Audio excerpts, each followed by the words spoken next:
ایک کہانی پیدائش 10واں اور 11واں باب۔ نسب نامہ بابل کا برج۔ بائبل میں نسب نامہ کسی بھی طرح سے ان ناموں کی فہرست نہیں جو بیزار کن ہے، جو آسانی سے نظر انداز کی جا سکتی ہے۔ بائبل خدا کا کلام ہے۔ ہم بائبل میں درج کسی بھی چیز میں کچھ بھی شامل یا منع نہیں کر سکتے۔ بائبل بیان کرتی ہے، میں ہر ایک آدمی کے آگے جو اس کتاب کی نبوت کی باتیں سنتا ہے گواہی دیتا ہوں کہ اگر کوئی آدمی ان میں سے کچھ بڑھائے تو خدا اس کتاب میں لکھی ہوئی آفتیں ان پر نازل کرے گا، اور اگر کوئی اس نبوت کی کتاب کی باتوں میں سے کچھ نکال ڈالے تو خدا اس زندگی کے درخت اور مقدس شہر میں سے جن کا اس کتاب میں ذکر ہے اس کا حصہ نکال ڈالے گا۔ نسب نامہ کی کہانی۔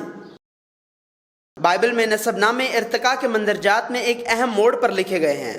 یہ نسب نامہ سے پہلے کے مندرجات کو منظم کرنا اور نسب نامہ کے بعد آنے والے مندرجات کو کھولنا ہے۔ بائبل میں ظاہر ہونے والے بہت سے نسب ناموں میں مشہور نسب نامہ نئے عہد نامہ کی پہلی کتاب متی پہلا باب پرانے عہد نامہ کو منظم کرتا اور نئے عہد نامہ کو کھولتا ہے۔ نیز پہلا تواریخ پہلے سے نویں باب کے نسب نامہ میں پرانے عہد نامہ کی پوری بائبل کی تاریخ کو ترتیب دینا اور پرانے عہد نامہ کی نظموں اور پیغمبروں کی کتابیں کھولنا ہے۔ اور یہاں پیدائش 10 اور 11 باب کا نسب نامہ دنیا بھر میں ہونے والے گناہ کے درمیان ظاہر ہوا ہے، پانی کے فیصلے سے، جس کی وجہ سے نوح کے خاندان کے سوا تمام مخلوقات کا صفایا کیا گیا اور ابراہم کو بلایا گیا جس سے ایمان کا جد امجد کہا جاتا ہے۔ یہاں نسب نامہ دو کے مابین رابطہ پیدا کرنے کے لیے رکھا گیا تھا۔ اس کے علاوہ بائبل میں بہت سارے نسب نامے اس جگہ سے یسوع مسیح تک پل کا کام کرتے ہیں اور بائبل کی رگوں کی طرف اشارہ کرتے ہیں۔ ہمیں یاد رکھنا چاہیے، بائبل صرف اسرائیل کی تاریخ اور اسرائیل کے لوگوں کے لیے ان کے نسب نامہ کی کتاب نہیں ہے۔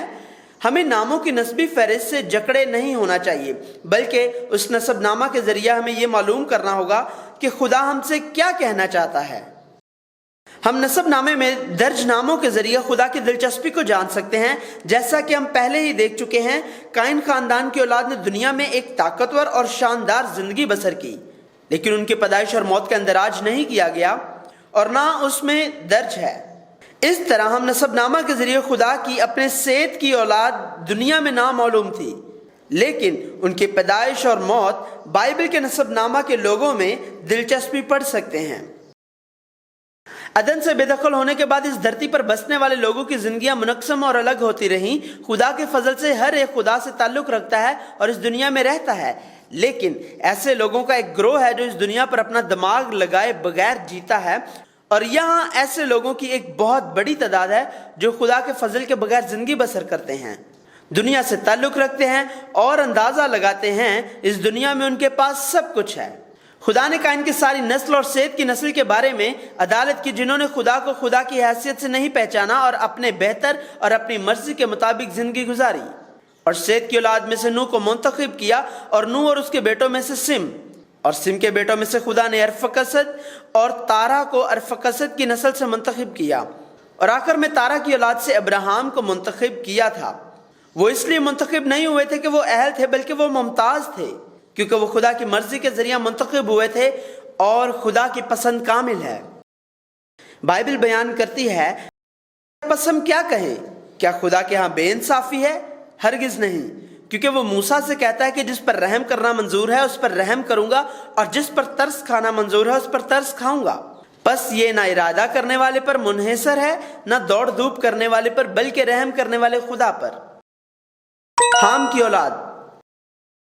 حام اور اس کی اولاد نے نوح سے لعنت پائی، جبار کے دور کی طرح دنیا میں ایک شاندار زندگی بسر کی۔ بعد میں یہودا میں آسا کے دور حکومت کے دوران ایسی قومیں تھیں جن کی ابتدا کوش سے ہوئی، جو 10 لاکھ فوجیوں اور 300 رتھوں کے ساتھ آئے اور یہودا پر حملہ کیا، جو طاقت کی علامت کے طور پر نمودار ہوئے۔ مترائم، جس کا مطلب مصر ہے، جس نے اسرائیلیوں کے خروج کو مسترد کر دیا تھا اور انہیں 10 آفتوں سے گزرنا پڑا تھا۔ کنانی، جو ایسا لگتا تھا کہ وہ سرزمین کنان میں اسرائیلیوں کے ہاتھوں تباہ ہوئے تھے، لیکن وہ اسرائیلیوں کو مسلسل ہراسان کرنے کے لیے رہ گئے تھے۔ اور فلسطین ایک مضبوط قبیلہ جو ساحل پر رہتا تھا اور کنان کی سرزمین میں اسرائیل کا سب سے بڑا دشمن تھا۔ اور وہاں بابل اور اسور تھے، 2 قوتیں جو نمرود سے شروع ہوئیں، جس نے جبار کی طرح اس دنیا میں ایک سورما کی حیثیت سے اپنی طاقت کا مظاہرہ کیا۔ اسور جو شمالی اسرائیل کے جرائم کی وجہ سے خدا کے غضب کے ہتھیار کے طور پر استعمال ہوتا تھا، اور بابل بھی جسے جنوبی یہودا کے جرائم کی وجہ سے بطور خدا کے غضب کے ہتھیار کے استعمال کیا جاتا تھا۔ دو قومیں تھیں جو حام کی اولاد سے آئی تھی۔ بابل اور اسور پر مرکوز یہ قوم اور یہ قبائل واپس لانے کے ہتھیار کے طور پر لوگوں کے گرد استعمال ہوں گے اور انہیں خدا کی طرف واپس لائیں گے جو خدا کے لوگوں کی طرح نہیں رہتے اور دنیاوی چیزوں کا پیچھا کرتے ہیں۔ لیکن خدا نے بابل، اسور، مصر، کوش، فلسطین کے خلاف فیصلہ سنایا، اور ان تمام قوموں کے نمائندے بابل کے بارے میں ہمیشہ کے لیے فیصلہ کیا جائے گا۔ خدا ان گھمنڈی لوگوں کا انصاف کرے گا جنہوں نے اپنے خدا کے طور پر اپنی طاقت بنائی، اور خدا اپنے لوگوں کو کھانا کھلائے گا اور خوش کرے گا۔ اور اس سرزمین سے جو دنیا کے گناہوں، طاقتوں اور بتوں کی علامت ہے، بابل دولت کی زرخیز زمین، مسوپتامیہ کے کسدیوں کے اور سے خدا باپ کو خدا کی قوم اور خدا کے فرزندوں کی طرح بلائے گا۔ نیز ابراہیم کی طرح خدا اپنے لوگوں کو بابل کے فیصلے سے نکالے گا۔ بائبل ایسی کہانی سناتی ہے، خدا نے اپنے لوگوں کو دنیا کے اسباب، طاقتوں اور خوشیوں سے بلایا۔ وہ مادی چیزوں اور طاقتوں کا پیچھا نہیں کر رہے ہیں اور دنیاوی لوگوں کی بجائے زیادہ خوشی کی تلاش خدا کے نام اور یسوع مسیح کے نام میں کر رہے ہیں۔ اگرچہ ابراہیم نہیں جانتا کہ اسے کہاں جانا ہے، لیکن وہ فرمانبرداری سے اپنا آبائی شہر چھوڑ کر کنعان پہنچا جہاں قحط پڑا تھا۔ خدا نے اسے ایک وسیع تر اور زیادہ شاندار راستہ کی بجائے ایک تنگ راہ پر بلایا۔ نمرود کا ملک۔ یہاں تک کہ نوح کی اولاد کے نسب نامہ میں بھی حام کی اولاد کی زندگی طاقت اور شان و شوکت کی حامل ہے۔ اگر جبار جو پانی کے طوفان کے فیصلہ سے پہلے ہی ایک جنگجو کی حیثیت سے شہرت رکھتا اور ظاہر ہوا تھا اور اس طرح کی زندگی گزاری جیسے وہ پسند کرتا تھا، تو حام کی اولاد سے نمرود مطلب حریف دنیا کا پہلا جنگجو اور خدا کے سامنے شکاری سورما کے طور پر ظاہر ہوا۔ بہتر سمجھ میں یہ شکاری اور جنگجو ہو سکتا ہے، لیکن حقیقت میں اس کا مطلب جابر اور ظالم ہے، کیونکہ جانوروں کا شکار کرنے کی طرح وہ لوگوں کا شکار کرتا تھا۔ دوسرے لفظوں میں وہ خدا کے سامنے ایک حملہ آور کی حیثیت سے کھڑا ہوا جو جنگ سے لطف اندوز ہوا اور خدا کے خلاف رہا۔ نمرود نے خدا کی بادشاہت نہیں، خود اپنی بادشاہت بنائی، اور اس کی بادشاہی عظیم شہر تھی۔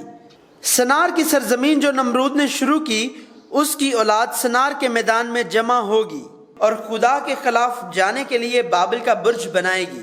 اسی طرح دنیا لگاتار خدا کے خلاف جا رہی ہے اور اپنی طاقت پر فخر کر رہی ہے۔ سم کی اولاد۔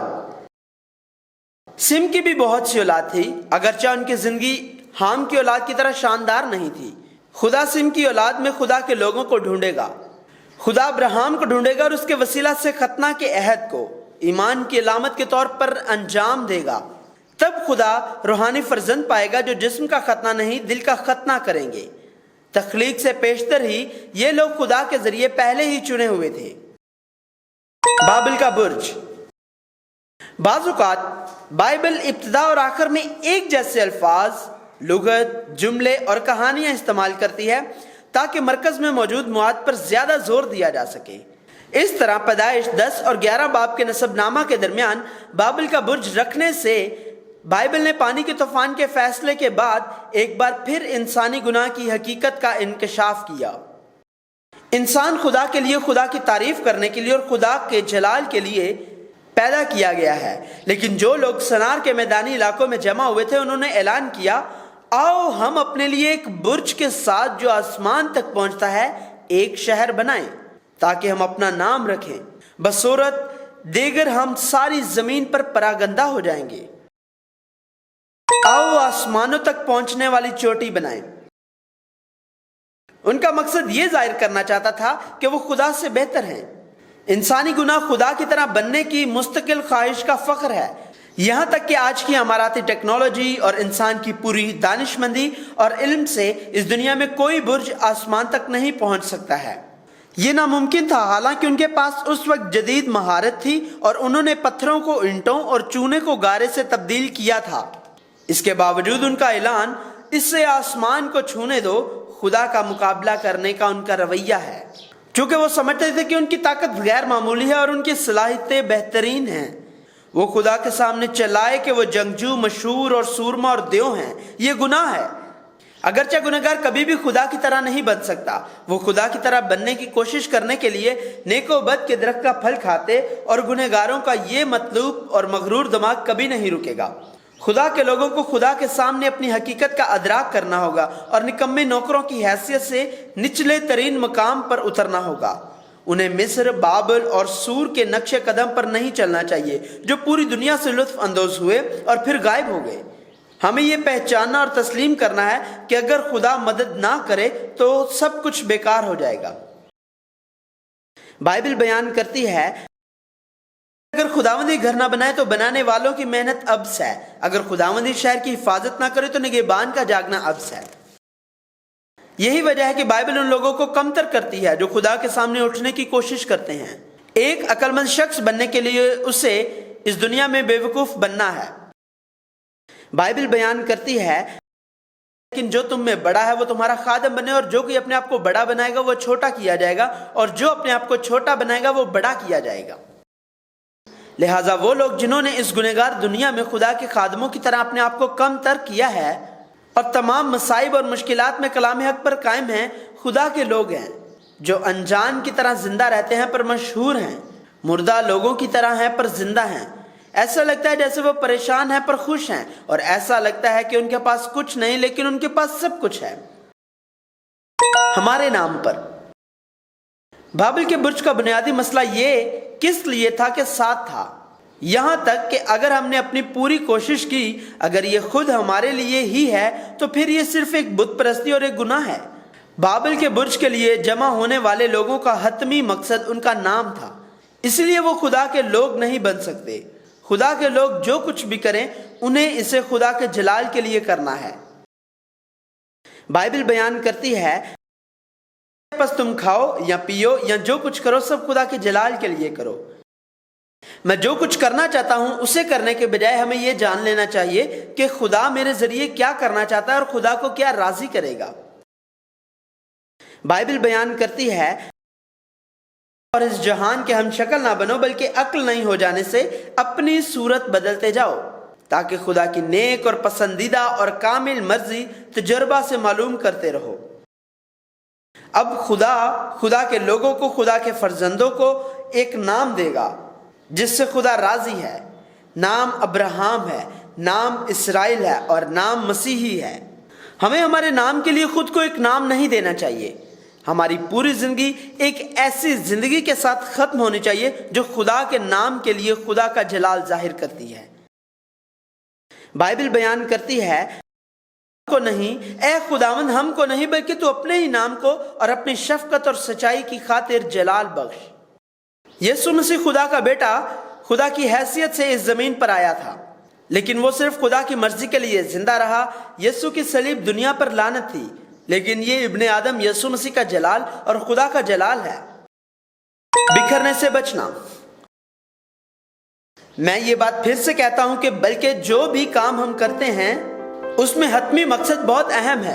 اگرچہ وہ بکھرنا نہیں چاہتے تھے، خدا نے ان لوگوں کو جو ان کے ناموں کے لیے بابل کے برج پر جمع ہوئے تھے پراگندہ کیا، اور یسوع مسیح کے جی اٹھنے اور صعود کے بعد خدا اپنے لوگوں کو خدا کی بادشاہی کے لیے دوبارہ جمع کرے گا۔ خدا ان لوگوں کو جمع کرے گا جو خود کو خدا کی بادشاہی اور اس کی راست بازی کے لیے وقف کریں گے، اور ان کے ذریعہ وہ خدا کی بادشاہی کی انجیل کو زمین کی انتہا تک پھیلائیں گے۔ وہ جو مسیح میں متحد ہیں وہ روح القدس سے بھی معمور ہو سکتے اور اس میں متحد ہو سکتے ہیں۔ بائبل بیان کرتی ہے جب وہ دعا کر چکے تو جس مکان میں جمع تھے وہ ہل گیا اور سب روح القدس سے بھر گئے، اور خدا کا کلام دلیری سے سناتے رہے، اور ایمانداروں کی جماعت ایک دل اور ایک جان تھی، اور کسی نے بھی اپنے مال کو اپنا نہ کہا بلکہ ان کی سب چیزیں مشترک تھیں۔ ایک مسیحی جو اپنے لیے زندہ نہیں رہتا بلکہ وہ خدا کی بادشاہی، اس کی راست بازی اور صرف خدا کے جلال کے لیے وقف ہے، کی زندگی کی کہانی جاری رہتی ہے۔